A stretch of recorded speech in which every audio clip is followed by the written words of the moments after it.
사도행전 11장 19절에서 26절 말씀 교독하도록 하겠습니다.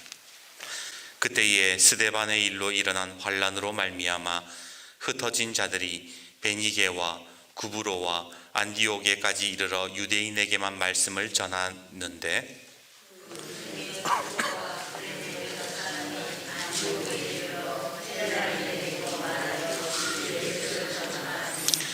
주의 손이 그들과 함께 하심에 수많은 사람들이 믿고 주께 돌아오더라.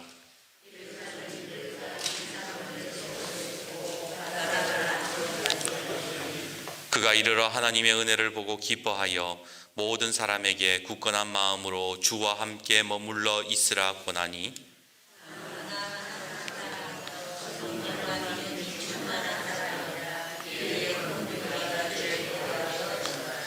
바나바가 사울을 찾으러 다소에 가서 만남에 안디옥에 데리고 와서 둘이 교회에 1년간 모여 있어 큰 무리를 가르쳤고 제자들이 안디옥에서 비로소 그리스도인이라 일컬음을 받게 되었더라. 아멘. 지난주는 우리 교회 창립 기념주일이었습니다. 1969년 10월 5일에 시작하여 지금까지 51년째 믿음의 명맥을 이어오고 있고 또 주님과 함께 걸어왔습니다. 그래서 오늘은 우리나라 한국교회 역사 중에서 아주 중요한 가치를 지니고 있는 교회들 중 하나인 승동교회 이야기를 먼저 좀 하려고 합니다. 승동교회 이야기를 하려면 먼저 주보 앞에 있는 이 사무엘 무어 선교사님 이야기를 해야 하는데 앞면을 한번 보십시오. 왼쪽 상단에 있는 외국인, 이분이 사무엘 무어 선교사입니다. 사무엘 무어 선교사는 1892년 32살에 이 조선 땅에 들어와서 곤단골이라는 서울 곤단골이라는 동네에 곤단골 교회를 세우게 됩니다. 그리고 이 곤단골 교회 안에 예수학당이라는 교육기관을 만들어서 조선인들을 교육시켰습니다. 그 당시 예수학당에는 봉주리라는 학생이 있었어요. 봉주리. 꼭 프랑스 말 같네. 봉주리. 예. 봉주리라는 이 학생이 있었는데 하루는 이 봉주리 아버지가 장티푸스에 걸려 죽게 됐다는 소식을 듣게 되는 겁니다. 사무엘 선교사는 안타까운 마음에 동료 의사였던 에비슨 선교사에게 이 봉주리 아버지를 좀 치료해 달라고 부탁을 하게 됩니다. 에비슨 선교사는요 아주 뛰어난 의사였습니다. 의료 선교사였습니다. 그 서울의 세브란스 병원을 세운 사람이기도 하고 고종 황제의 주치의였기도 했어요. 그래서 이 봉주리 아버지를 장티푸스를 탁 이렇게 고쳐준 거지요. 그렇게 봉주리 아버지는 목숨을 건지고 곤단골 교회의 교인이 되었습니다. 곤단골 교회, 사무엘 무어 선교사님이 담임 목사로 있고 그 교회 교인 봉주리 아버지가 이 교인이 되었던 거예요. 근데 그때부터 이상한 문제가 생겨납니다. 어떤 문제였느냐? 바로 봉주리 아버지, 이 사람이 백정이었던 거예요. 양반 교인들이 항의를 합니다. 어떻게 이 천한 백정하고 함께 예배를 드릴 수 있느냐? 상껏하고는 내가 상종을 하지 않는다 그러면서 봉주리 아버지가 교회에 오는 것을 막 반대하는 거예요. 사무엘 선교사가 난감하죠. 사실 백정 한 사람 때문에 다 양반 교인인데 다 나가버리겠다고 하니까 왜 난감 안 하겠습니까? 교회 사역은 둘째치고 백정을 받아들였다고 동네에서 쫓겨날 수도 있는 그런 상황에서 사무엘 선교사는 한 가지 결단을 합니다. 그게 뭐냐? 주님의 몸된 교회에서 차별은 용납할 수 없다. 예수님은 양반들을 위해서만 죽으신 분이 아니라는 거예요. 그래서 봉주리 아버지를 탁 이렇게 보호하고 감싸게 됩니다. 결국 곤단골 교회 양반들은 다 나가고 말았죠. 한 달이 지났습니다. 양반 교인 대표가 탁 찾아와서는 이 선교사님에게 그럽니다.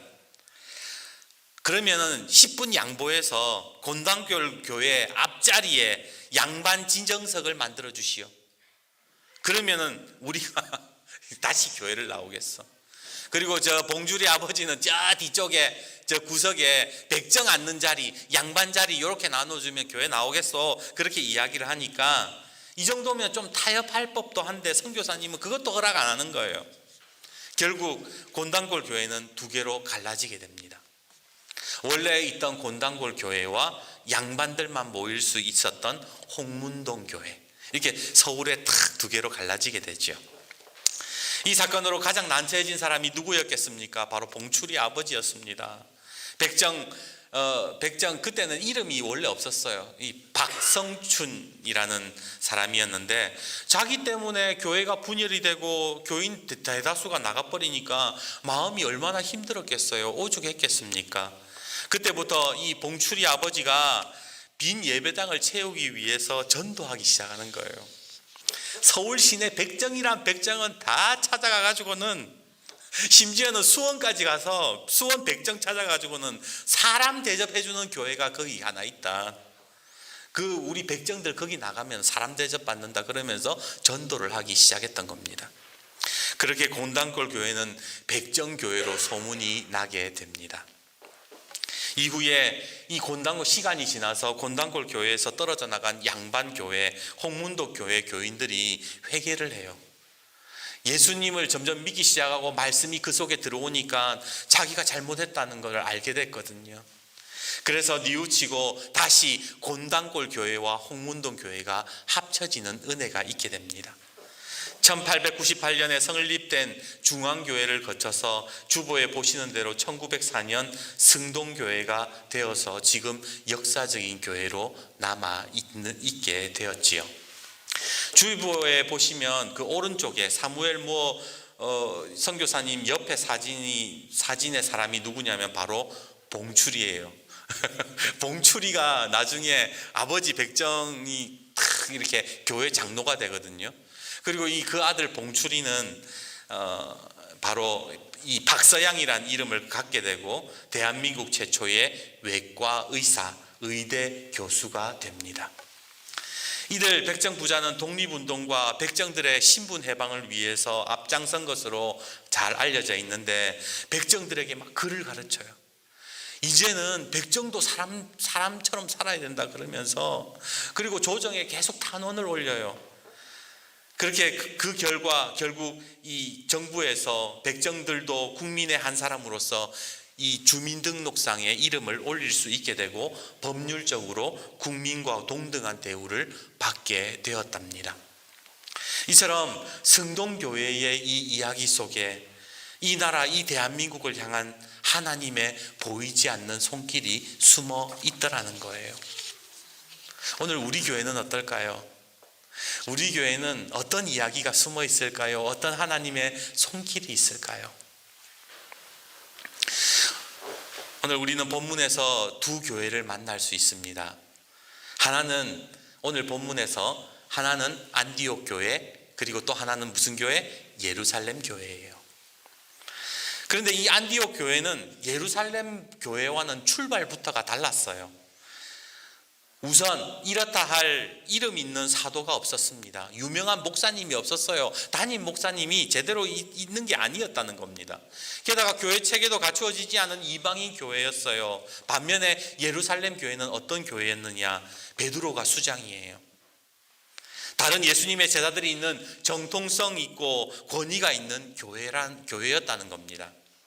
그런데요, 재미있는 사실은 사도행전을 잘 읽다 보면 1장부터 이 마지막 장까지 쭉 읽다 보면 한 가지 놀라운 점을 발견하게 되는데, 그게 뭐냐면 사도행전 1장에서 9장까지는 예루살렘 교회 이야기가 나와요. 그런데 10장부터 무슨 이야기가 나오느냐? 안디옥 교회 이야기가 나오더라는 겁니다. 쉽게 말해서 하나님께서 처음에 예루살렘 교회를 쓰시다가 갑자기 10장에서부터 안디옥 교회를 사용하시기 시작하더라는 거예요. 아니, 왜 지금 예수님의 제자들이 있는 교회들인데, 교회 중에서 가장 정통성이고 권위 있는 교회인데 하나님께서 지금 예루살렘 교회가 아니라 금초대를 안디옥 교회로 옮기시더라는 거예요. 왜 그러셨을까요? 한때 우리나라에서 부흥 세미나 유행했던 적이 있었지요. 이름만 들어도 다 아는 큰 교회였습니다. 그 교회에서 우리 교회가 어떻게 부흥했는지 알려준다 그러면서 전국에 있는 목사님들에게 탁 편지를 보냈어요. 오기만 하시오. 물론 뭐 돈을 내야 되지만. 그리고 이제 그 부흥 노하우를 전수해 주겠다면서 시작한 세미나인데, 우리 교회의 성공 여인은 어떤 프로그램을 썼고 어떤 성도를 가르치고 어떻게 성도를 가르치고 무슨 행사했고 그렇게 성공 나열들을 막 나열하면 목사님들이 막 받아 적었어요. 저도 있었어요. 저도 열심히 받아 적었어요.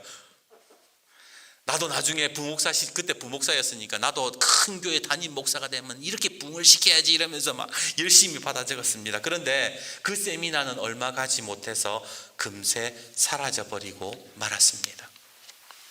또 한때는 여러분 기억하시지 않습니까? 무슨 전도, 뭐 고구마 전도, 진돗개 전도, 별의별 전도 다 있었잖아요. 전도왕 집회가 인기를 이끌었습니다.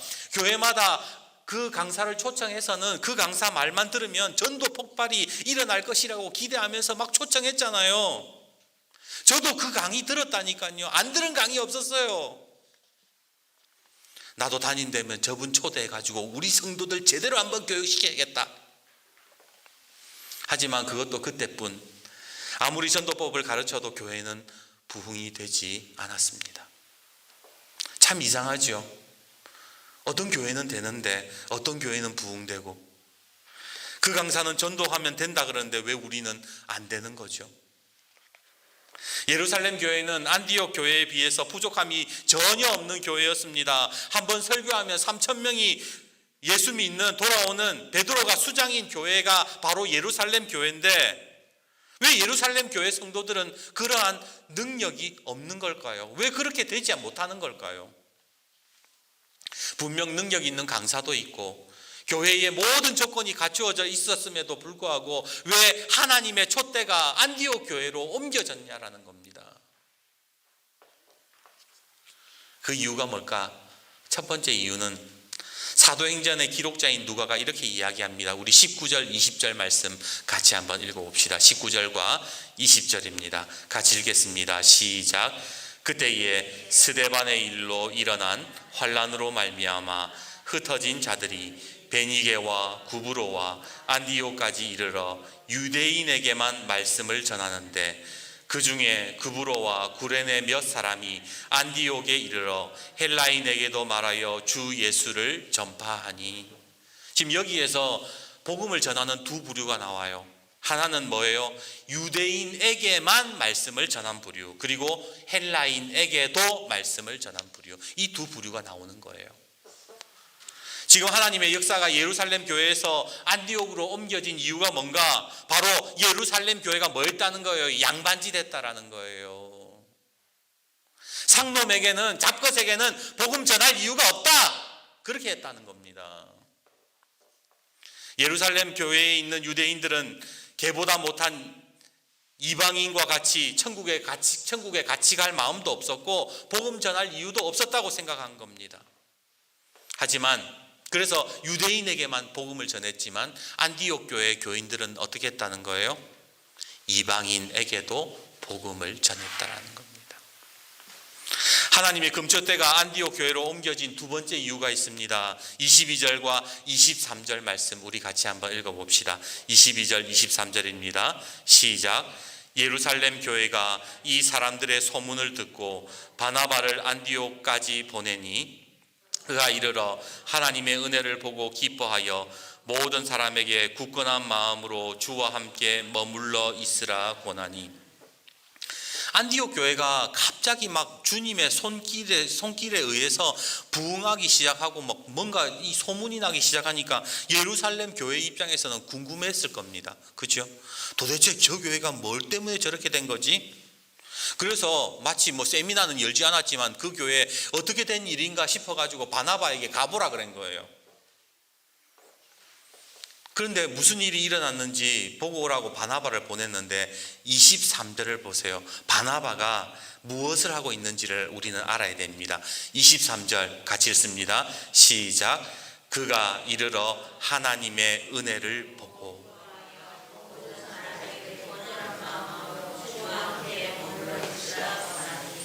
바나바가요 예루살렘 교회에 있다가 안디옥 교회로 딱 가서 뭘 봤다는 거예요? 아니 본 거 하나님의 은혜를 봤다라는 거예요. 보통 사람들은요 교회를 볼 때 뭐 봐요? 환경 봅니다. 그 교회 몇 명이에요? 그 교회 예산 얼마예요? 목사님 어느 학교 출신이에요? 교회 주변에 아파트 단지가 있습니까? 없습니까? 그런 거 봐요. 대부분의 목사님들조차도요 부흥한 교회가 있다 그러면 옆에 아파트 단지 있어서 제가 부흥했어 그런 이야기하지 하나님의 은혜를 안 보더라는 거예요. 근데 바나바는 지금 뭘 봤대요? 하나님의 은혜를 봤다라는 거예요. 예루살렘 교회가 뭐하러 보냈어요? 어떻게 부흥했는지 보고하라고 바나바 보냈잖아요. 근데 바나바가 그거 가가지고 안디옥 교회가 여기에는 지역 자체가 참 상권이 형성이 잘 돼 있고 도로가 잘 뻥뻥 뚫려 있고 성도들이 뭐 가진 게 좀 있고 뭐 이런 걸 본 게 아니라 뭐 봤다는 거예요? 하나님 은혜, 그 교회 안에서 역사하시는 하나님의 은혜를 봤다라는 거예요. 제가 전도 세미나 무슨 세미나 이런 거 다니면서 깨달은 게 하나 있었어요. 내가 그거 쫓아다니면서 내가 여태까지 배운 거는 방법을 배웠지 하나님의 은혜 보는 법을 배우지 못했다라는 겁니다. 예전에 부산에 있는 세계로 교회에 방문한 적이 있었어요. 그 교회 전도로 인해서 엄청 커진 교회거든요. 세계로 교회 담임 목사인 그 손현보 목사님은 1993년 노인 24명이 출석하는 작은 교회에 부임해서 100명이 모이게 해달라고 하나님 앞에 기도합니다. 입을 크게 열으라고 하셨으니까 최소한 우리 지금 24명이지만 일단 100명으로 시작하자 그래가지고 하나님 앞에 기도한 거예요. 목사님 마음이 그랬대요. 100명 기도해도 안 되더라 하더라 30명 50명 온다 하더라도 일단은 100명이 그래도 뭔가 좀 그렇잖아, 있어 보이잖아. 그래서 그렇게 기도했대요. 근데 3개월 만에 100명이 모였대요. 그때부터 기도에 재미가 들어가지고는 성도들하고요 전도의 불길이 붙기 시작한 겁니다. 그래서 하나님이 이번에는 300명입니다 300명 놓고 기도했대요. 근데 그 촌구석에, 부산에도 그 촌 되게 많거든요. 그 촌구석에 동료 목사님이 비웃더래요. 이 전국의석에서 300명이 어떻게 나오냐? 여기 사는 사람도 다 합치면 300명이 안 되는데, 교회 헐고 땅바닥에 앉는다 해도 300명이 좁아가지고 못 앉는다. 하지만 목사님은 이렇게 기도했답니다. 하나님이 하시면 됩니다. 하나님의 은혜를 보는 거예요.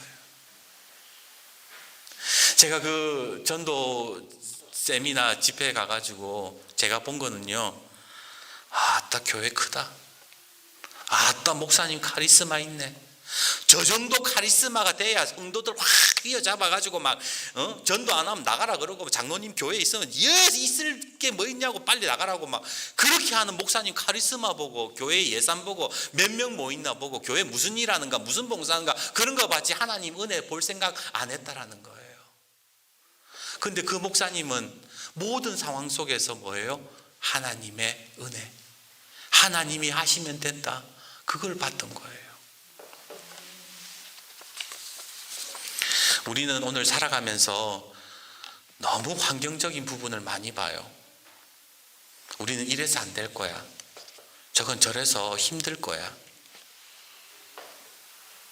우리의 모든 일에 하나님의 은혜를 보지 못하면 세상 사람들하고 다를 게 뭐가 있어요? 세상 사람들 다 근심 걱정하고 다 안 된다 그러지 된다고 하는 사람 보셨습니까?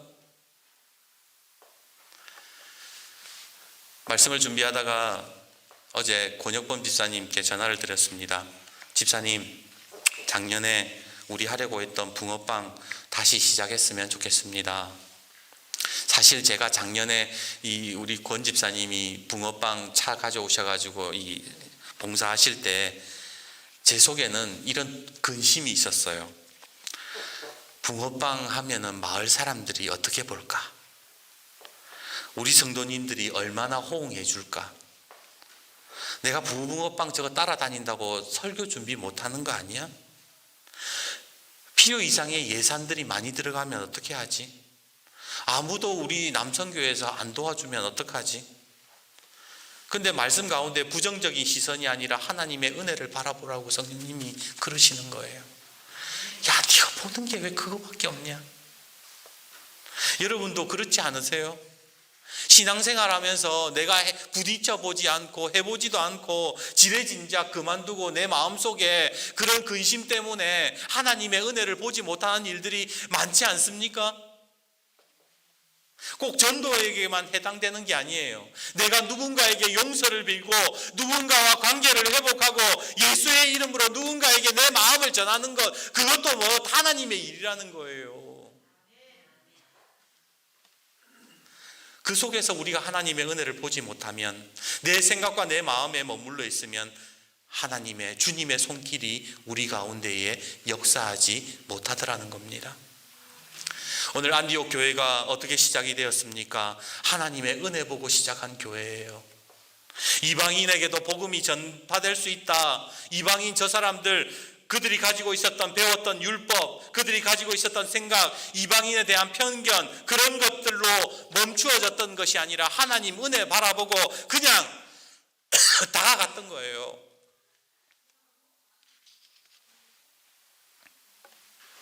나이키도, 여러분 나이키 아시죠? 선전 옷 신발 파는 나이키가 뭐라 그런 줄 아세요? Just do it. 그냥 하라 그래요. 그냥 하라. 그냥 해봐. 우리가 하나님의 은혜를 믿는다면 그냥 해보는 거예요. 앞뒤 재지 말고 순종해 나가는 겁니다. 안디옥 사람들이 그랬던 거예요. 그냥 했던 거예요.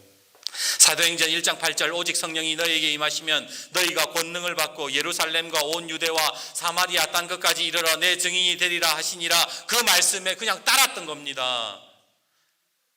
그리고 바나바가 오늘 그러한 말씀에 순종했던 안디옥 교회 교인들을 보면서 23절에 하나님의 은혜를 보고 딱 했던 말이 있죠. 우리 23절 다시 한번 읽어봅시다. 시작. 그가 이르러 하나님의 은혜를 보고 기뻐하여 모든 사람에게 굳건한 마음으로 주와 함께 머물러 있으라. 주님과 함께 머물러 있으라. 하나님과 함께 머물러 있는 것, 그게 주님의 손길을 경험하는 거예요. 언젠가 서울시립과학관장인 이정모 선생이 쓴 그 한국일보에 쓴 칼럼을 제가 읽었습니다. 제목이 신기해서 아직도 기억하고 있는데, 칼럼 제목이 뭐냐면 언니 그냥 던져요. 뭘 던지라는 건지 이래서 봤어요. 내용인즉 왜 우리 1900이 아니죠. 2018년 우리나라 평창 동계올림픽 기간에 인기 스포츠로 탁 부각이 된 스포츠 하나가 있었어요. 그게 뭐냐면 컬링이라는 겁니다. 여러분들 컬링이 뭔지는 모르셔도 얼음판 위에다가 넓적한 돌덩어리 이렇게 확 밀어가지고 옆에서 막 빗자루질하는 거, 그게 컬링인 거예요. 그래서 이제 그 관역같이 생긴 데 그 돌덩어리 넣는 건데, 기억하실지 모르겠지만 그 주장 안경 쓴 김은정 씨라고, 그 사람이 돌을 탁 이렇게 굴리면은 옆에서 영미가 옆에서 빗자루 들고 막 돌을 쓸면 돌이, 그게 신기하게도 돌이 이렇게 쓱 휘어져 가더라고요. 한 번은 다른 팀과 경기 중에 이게 경기를 하는데 지고 있었어요. 이 김은정 선수가 돌을 굴리려는데 자신이 없는 거예요. 저 돌 앞에 막혀져 있는 돌을 이렇게 피해가지고 탁 집어넣어야 되는데, 그렇게 이 망설이고 있는데 그 팀 중에 하나인 영미 동생이 그랬다는 거예요. 언니 걱정하지 말고 던져요. 언니가 돌 던지면 우리가 빗자루질 막 해가지고 그 돌로 집어넣겠다, 그렇게 얘기를 했다는 거예요. 참 은혜가 되는 것 같아요. 우리 하나님도 그러시는 거예요. 너 순종만 해라. 내가 너의 길을 인도하겠다. 앞뒤 재지 말고, 된다 안 된다 하지 말고, 하나님의 말씀이 주어졌으면 그냥 순종만 해라. 우리 삶에 하나님의 손길을 왜 경험하지 못할까? 그것은요, 하나님 말씀 의지해서 돌을 안 던져서 그래요. 저는 올해가 가기 전에 우리 김 장로님이 기도하셨던 것처럼 열매를 맺기 위해서 두 가지 돌을 좀 던져보려고 해요. 하나는 붕어빵이에요. 그래서 그냥 열심히 붕어빵, 뭐 교회 나오라 이런 거 없이 그냥 마을 사람들에게 좀 붕어빵 좀 배불리 좀 한번 먹여보는 거, 그거 의미 있다고 생각해서 붕어빵이라는 돌 하나 던지고, 또 하나는 지난 수요일 날 우리 박 장로님께서 그러시는 거예요. 목사님, 찬양 한번 뜨겁게 해보고 싶습니다. 뜨겁게 기도 한번 해보고 싶어요. 우리 장로님이 얼마나 갈급하셨으면 그러셨을까? 우리가 11월 달에 그래서 부흥회 하려고요. 1일 부흥회 얼마 전에 용산교회 청년들 만나가지고 야, 좀 도와줘라. 여기에서 우리 찬양단 탁 꾸려가지고 목이 터져라 한번 하나님 앞에 기도해보고 하나님 앞에 뜨겁게 한번 우리 성도들이 정말 뜨겁게 하나님 은혜 바라보면서 주님 손길 바라보면서 그렇게 한번 기도해보고 싶었습니다. 그래서 이 두 가지 돌 던져서 주님의 손길을 경험하고 싶습니다. 주님이 우리와 함께 하시고 오늘 안디옥 교회에 하나님께서 임하셨던 것처럼 주의 손이 함께 하심에 믿는 자들이 점점 많아졌더라. 이 말씀이 우리 가운데에 이루어지기를 간절히 소망합니다. 저는 우리 하나님의 말씀이 역사하실 것을 믿어 의심치 않습니다. 그러기에 오늘 안디옥 교회 사람들처럼 우리가 주님의 말씀에 묵묵하게 순종하고 바나바처럼 하나님의 은혜를 바라볼 줄 알고 주님의 손이 함께 하신다는 그 말씀이 우리에게 이루어진다는 믿음을 가지고 나아갈 때에 하나님께서는 우리 교회에 또 다른 이야기거리, 또 다른 간증거리, 또 다른 하나님의 역사를 이루어 가실 줄 믿습니다. 오늘 그러한 은혜를 경험하는 저와 여러분이 되기를 주님의 이름으로 축복합니다. 기도하겠습니다.